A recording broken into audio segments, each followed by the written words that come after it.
World of Warcraft Classic is going into closed beta on the 15th of May and releasing later this summer on August 27th, included with the base WoW subscription. I was lucky enough to get my hands on an early build of this 15-year-old game at a preview event in Irvine, California. The hours of laughter and hijinks that followed helped to reassure me that WoW Classic has much more to offer than just nostalgia.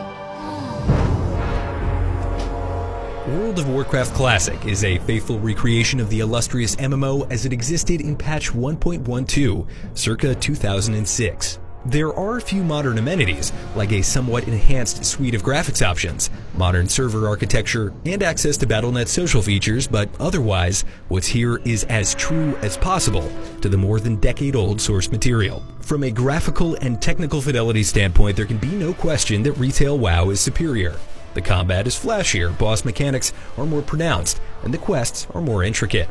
Battle for Azeroth is refined, polished, and soon to be brimming with new, worthwhile multiplayer content, like the Ashara's Eternal Palace raid, revealed in a recent stream. But in spite of these factors, World of Warcraft Classic is far and away more desirable as an MMO to me in 2019. Simply put, WoW Classic gives you both more reasons and opportunities to have meaningful interactions with other players. The world is filled to the brim with abstruse and challenging elements that coerce you to make and maintain relationships with others if you want to succeed.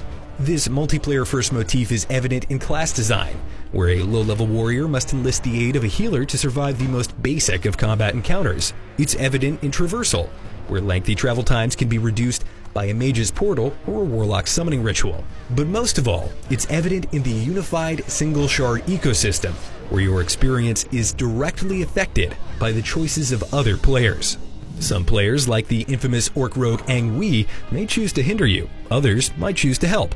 But the only way that you can accumulate enough power to make choices of your own is by adventuring in a dynamic open world replete with both friends and foes.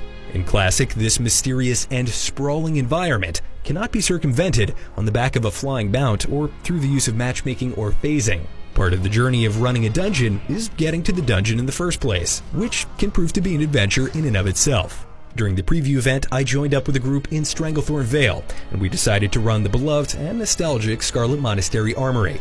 Along the way, we were distracted by open-world PvP, ran through high-level zones, and passed dangerously close to the Horde-controlled Undercity. When we finally got to the dungeon, we realized we needed a key to get in. To find the key, we had to beat the adjoining and relatively low-level library. Since it was well below our level, we made a game of pulling as many enemies as we could at once to clear it as quickly and chaotically as possible, finally returning to our original destination of the armory. The destination in both Classic and Retail WoW is fun. Scarlet Monastery is great, as I'm sure Operation Mechagon will also be great. The difference is, there is a journey to reach the destination in Classic that is often more memorable than the destination itself. An adventure that goes exactly as planned isn't much of an adventure at all. So, the meat of World of Warcraft Classic is still tender and delicious, but I'd be lying if I said there wasn't some fat to chew through first, especially if you've never played WoW before. A few fundamental mechanics have fallen far out of favor since WoW launched 15 years ago, and the most noticeable is certainly the grind.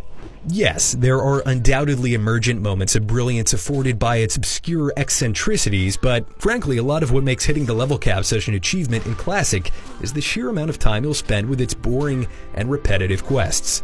Furthermore, World of Warcraft's tab-targeting combat doesn't really have a modern-day analog, and therefore may not feel great to new players.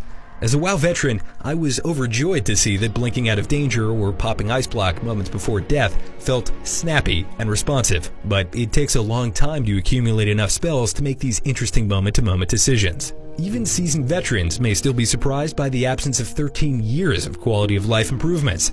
For instance, you'll need to dismount before attacking, and there are no enemy cast bars. These issues can be fixed with macros and mods, but some players may find it deterring nonetheless. The line between crucial Classic component and unnecessary inconvenience is often blurred.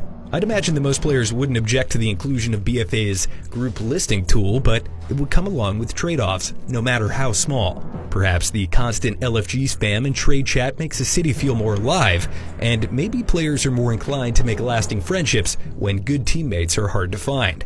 At exactly what point in the concession of interactivity in the name of convenience does Classic lose its X factor? It's best to leave well enough alone in this instance, and that's exactly what Blizzard is doing. World of Warcraft Classic is my most anticipated game of 2019 for a number of reasons. I believe that Classic has lessons left to teach both players and developers about multiplayer incentivization and player behavior. And I'm certainly curious to see exactly how popular it will become. But most of all, I'm just looking forward to playing for the sheer fun.